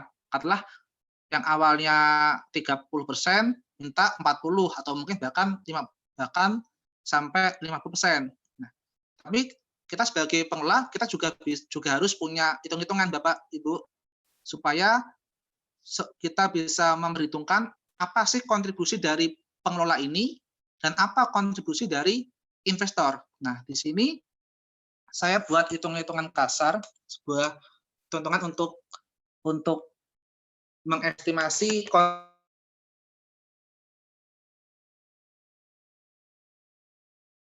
ketika saya mau tanam cabai, Bapak Ibu. Ketika saya mau tanam cabai, saya butuh OPEX itu 4 juta rupiah per 4 bulan. Nah, per 4 bulan. Nah, lalu di tim saya, di tim pengelola itu ada yang kerja, ada yang macul, ada yang nyemprot, ya kan? Ada yang mungkin ada yang panen. Sedangkan yang di sini tambahan ini merupakan pekerja yang outsourcing. Berarti ketika pengelola saya itu nggak mampu untuk mengatasi, misalkan untuk ngerjain tanah butuh banyak orang, akhirnya kita sewa sewa HOK. Tapi kalau pengelola saya itu bisa mengeksekusi dengan sendirinya, berarti mereka punya hak di bagian situ. Jadi misalkan saya alokasikan upah pengelola itu per bulannya 750.000 karena mereka melakukan perawatan itu kan tidak setiap hari ya, mungkin 2 hari sekali perawatan, terus mengecek kebun dan lain, dan juga mungkin upah mereka untuk wirawiri, beli pupuk, beli bibit, kan?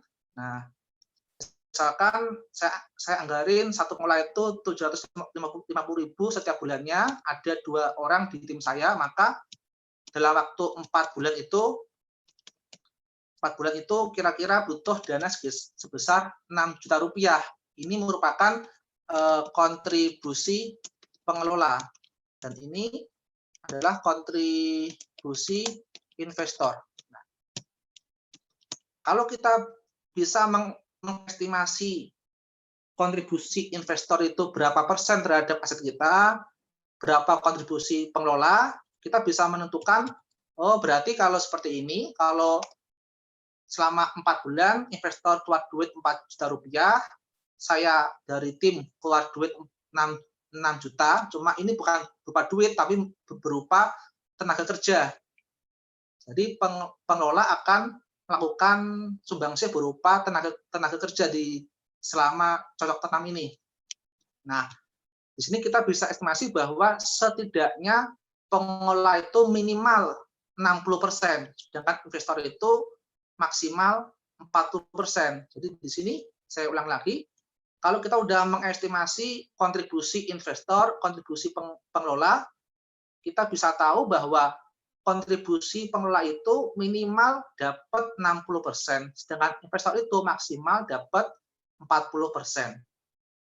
Oke, nah makanya di sistem ini saya buat skenario di mana pengelola itu dapatnya 65%, investor 35%. Nah, kalau kemudian saya analisis, dapatlah prospeknya seperti ini. Ini yang kita tawarkan ke investor.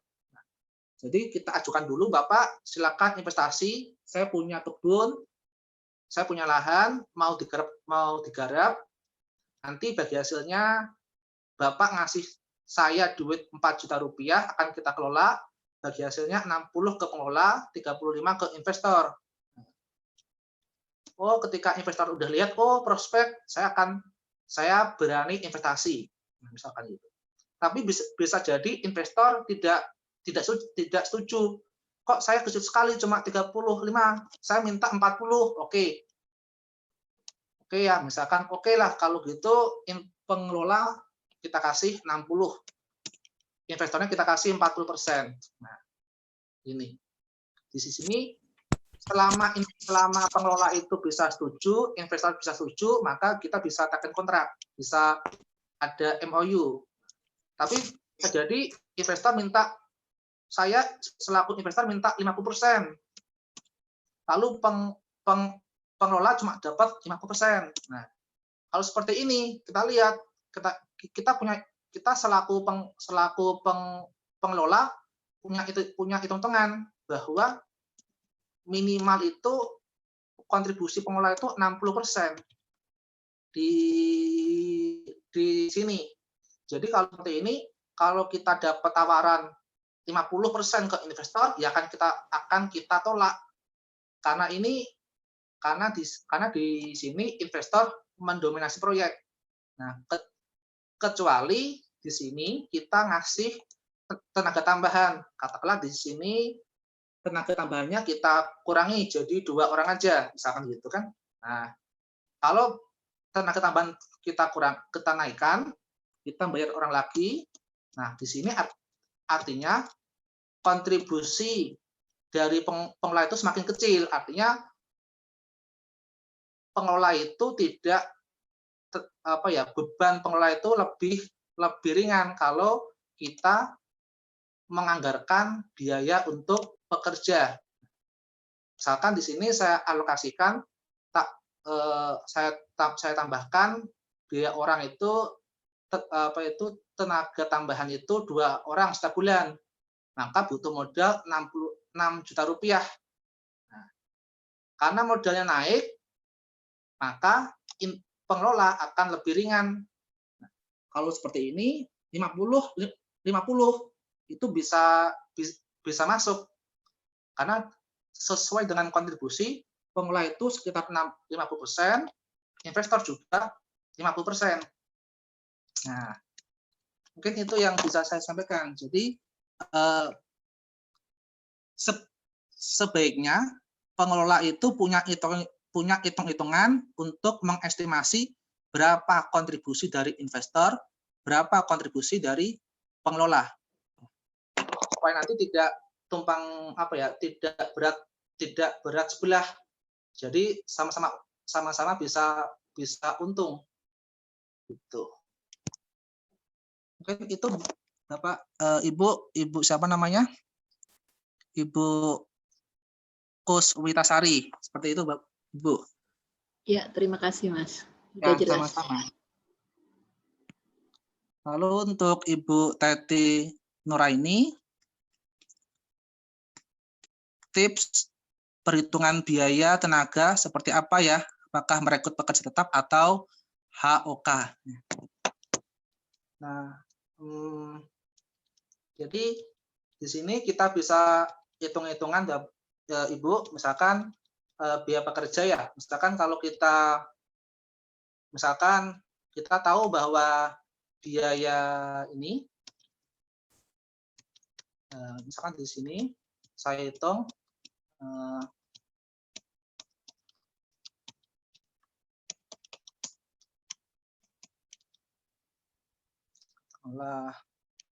apa ya,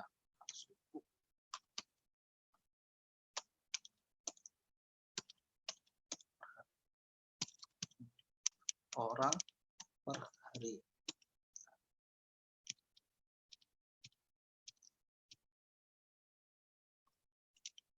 Nah, misalkan kita tahu biaya pekerja petani itu sehari itu 100.000, itu udah biaya upah sama biaya kopi, makan siang dan lain-lain. Nah, berarti kalau kita menganggarkan itu adalah setiap bulannya tuh 500.000 di sini, jadi kita bisa menganggarkan biaya pekerja tetap itu kita alokasikan sebesar 500.000 setiap bulannya. Berarti kita bisa mempekerjakan orang itu selama 5 hari aja, berarti 500.000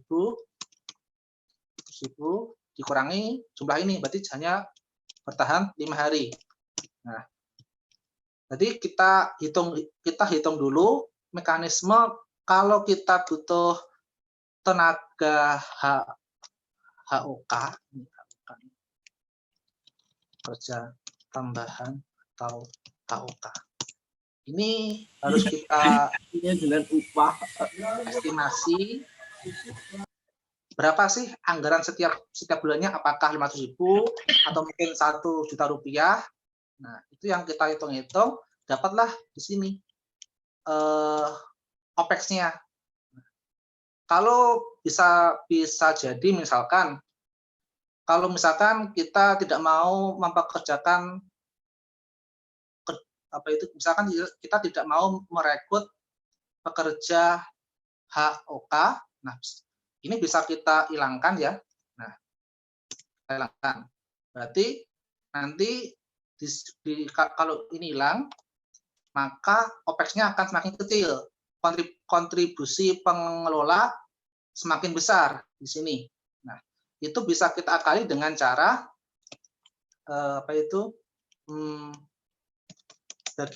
bagi hasil. Jadi pekerja kita itu kita bagi hasil terhadap profit di sini. Saya juga pernah kemarin ini ketika saya nanam cabai. Nah, ini saat saya nanam bawang merah, ketika saya hitung-hitung ternyata kalau pakai HOK itu cost-nya bakal membengkak. Jadi nanti kan soalnya harus tanam ini, harus panen, dan mungkin ini butuh orang banyak, dan kalau hanya 1 orang tidak akan cukup. Maka dari itu di sini saat saya mengelola kebun cabai ini, kebun bawang merah ini, yang awalnya saya anggarkan dikelola oleh 1 orang, kemudian saya rekrut pekerja lagi dengan sistem bagi hasil. Jadi yang awalnya adalah 65%, 35%, jadi 65 ke pengelola, itu hanya dibagi oleh 2 pengelola aja, antara saya dan teman saya. Ketika saya merekrut orang, nanti dibagi hasilnya untuk dibagi untuk 3 orang, saya, teman saya, dan juga petani yang menggarap itu. Jadi pekerjanya nanti bisa pekerja tambahan, bisa juga pekerjanya itu kita gunakan sistem bagi hasil. Tapi dengan konsekuensi bahwa pekerja itu harus rutin mengecek kebun, lalu juga merawat, bahkan ikut terjun langsung ke panen nantinya. Dan mungkin itu yang bisa saya sampaikan, Ibu Teti. Oh iya, jadi lebih baik pekerja tetap ya Mas ya? Nah, kalau pekerja tetap bisa juga, cuma lumayan membengkak sih kalau di situ. Kecuali kalau kita udah punya bisnis yang cukup stabil, kita tahu berapa pendapatannya, nah itu kita bisa mengalokasikan pekerja tetap. Kebetulan yang saya lakukan di pondok saya itu, ini bisnisnya masih bisnis yang lagi merintis, jadi belum stabil. Maka dari itu saya memakai sistem bagi hasil dengan pekerja tetap. Jadi orang yang kerja tetap itu akan dapat komisi dari bagi hasil. Gitu. Ya, begitu Ibu Teti, Bu Kuswitasari ya. Ini mungkin terakhir Mas Alif dari Pak Efri, Mas. Ini di kolom komentar sudah ada untuk pengalaman Mas Alif ini, apakah sudah punya profit atau harga panennya bagus enggak nih? Bisa diceritakan mungkin Mas, modal berapa ya? Dan profitnya berapa kira-kira? Monggo Mas Alif. Ya, baik, terima kasih. Ini kalau saya itu pernah bertani itu terakhir saat saya masih SMA, itu sekitar 7 tahun lalu, lumayan lama. Dan itu saya hanya ikut orang tua membantu di kebun, ada bawang, ada tomat. Nah, kalau saya benar-benar menggarap sendiri, ini baru pertama kali. Nah, jadi ini masih bisa dikatakan baru prototyping dan riset saya. Jadi makanya saya hanya mengambil tidak begitu luas, sekitar 2.000 meter persegi. Nanti itu kemudian akan saya rekap data-datanya. Nanti misalkan ketika kita udah hitung-hitungan di sini, nah, di sini saya udah tanam cabai dan di sini punya hitung-hitungan. Nah, nanti ketika panen ini akan kita evaluasi apakah cocok hasil panen yang asli, yang di kenyataan dengan hitung-hitungan di Excel ini gitu. Sebab ini Bapak Ibu, soalnya apa ya? Karena saya itu masih memakai metode pertanian yang konvensional. Ini kan pakai lahan ya, dan juga nggak ada greenhouse. Jadi ini merupakan kalau di kalangan akademisi itu banyak sekali parameter-parameter yang tidak bisa dikontrol. Oke, kita tanam cabai sekarang modalnya 4 juta rupiah. Tapi tahu-tahu musim hujan akhirnya daunnya rontok seperti itu. Sehingga omset turun drastis. Bisa jadi ketika kita menanam saat musim kemarau bisa tumbuh, nggak ada hujan, bisa untung besar. Jadi ini banyak sekali variabel parameter yang tidak dapat dikontrol karena masih memakai pertanian yang konvensional. Nah, jadi yang cabai ini saya belum pernah panen. Nah, tapi kalau untuk yang bawang sama, saya juga belum pernah panen. Cuma saya memakai referensi Bapak Ibu Efri ya, Bapak Efri Suhartono. Saya di sini memakai referensi dari literatur. Nah, bentar saya coba cari dulu referensi saya.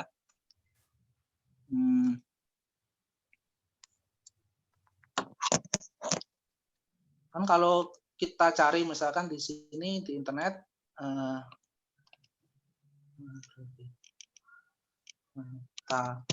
budidaya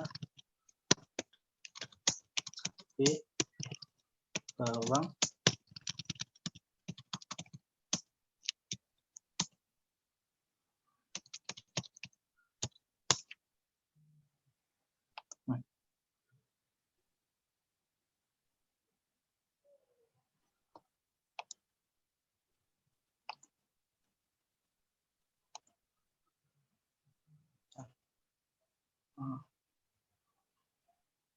Nah, jadi kalau saya ini ada dari Kementerian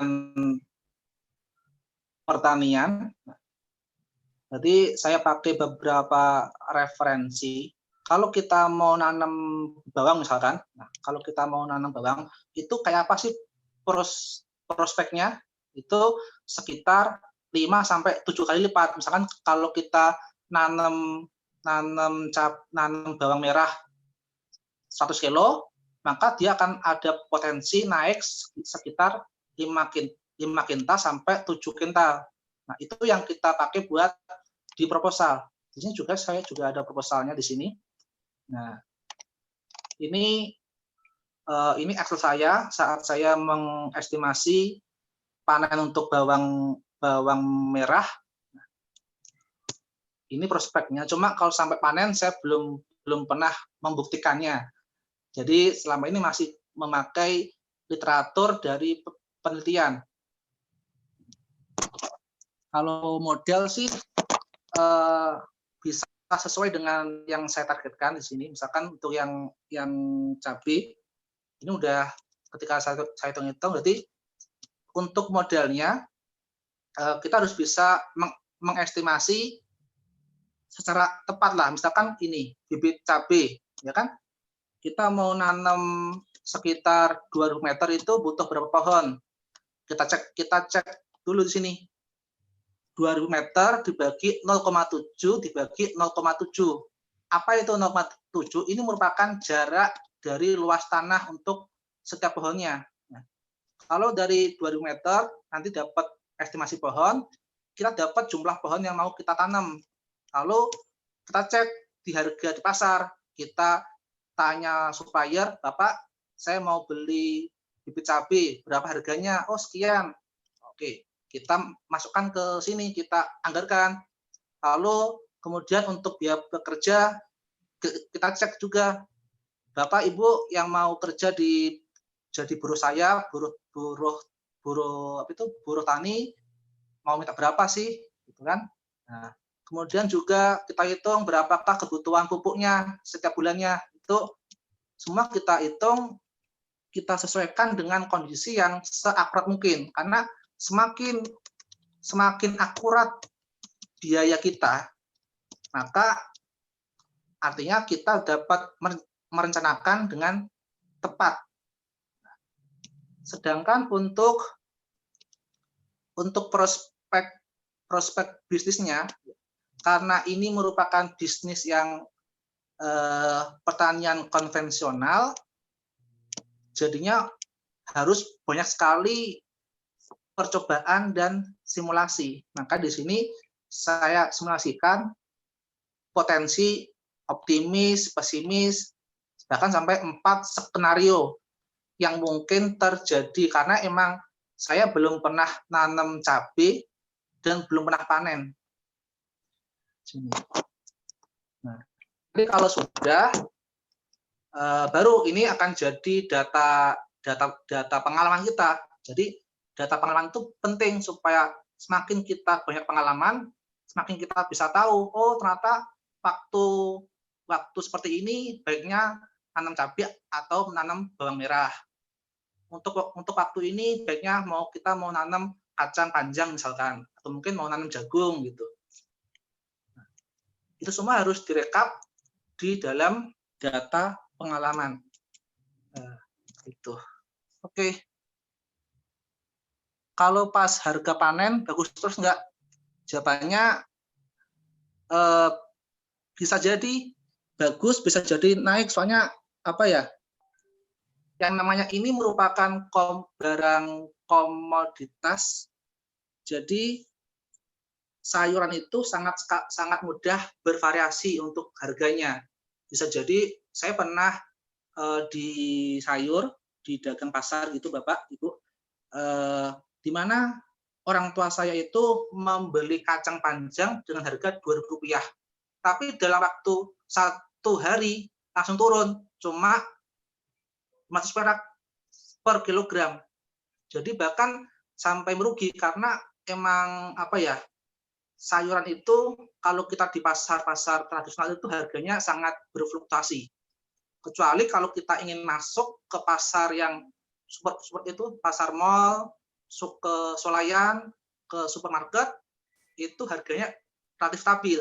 Jadi semakin harganya stabil, itu kita akan semakin mudah tepat sasaran.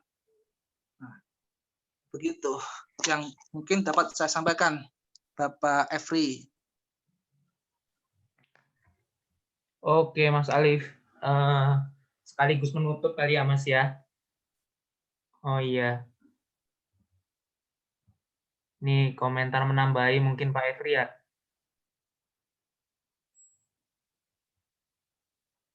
Kalau dari saya ini Pak, sebetulnya kalau teman-teman pernah bermitra dengan perusahaan-perusahaan yang di bidang pertanian, Tani Grow dan Tani Hub itu ya Pak ya, itu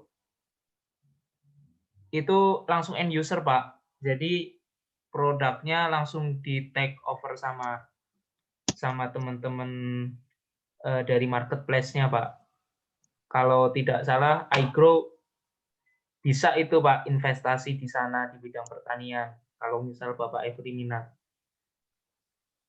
Ya, itu aja kali ya Pak Efri ya.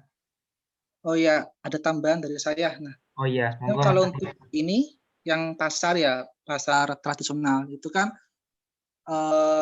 banyak sekali banyak rantai pasoknya. Misalkan dari kalau saya dulu pernah terjun di pasar tradisional itu, dari petani harga 10.000, kemudian dari petani dijual lagi ke petani tingkat desa, kemudian dijual lagi ke kota, itu bahkan bisa naik sekitar 2 kali lipat dari harga di di petani. Makanya kalau kita mau masuk segmen sayuran di pasar tradisional, konsekuensinya adalah harganya sangat mudah berfluktuasi. Kalau untung bisa untung banget, kalau rugi ya bisa rugi banget gitu.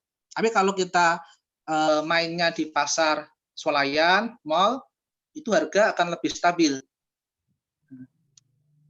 Bahkan akan ada MOU, misalkan kalau di mall itu harga naik tetap segitu, harga turun juga tetap seperti itu. Oke. Tapi kalau kita mau masuk ke segmen mall, pasti ada konsekuensinya. Kita harus meningkatkan mutu pertanian, harus bisa menseleksi manakah barang yang bagus, ya kan? Misalkan kalau kita nanam cabai panen, itu kita harus pilah manakah manakah cabai yang mudah busuk, manakah cabai yang baik, manakah cabai yang kecil-kecil dan gede-gede seperti itu. Nah. Sip. Oke, Mas Alif. Ya.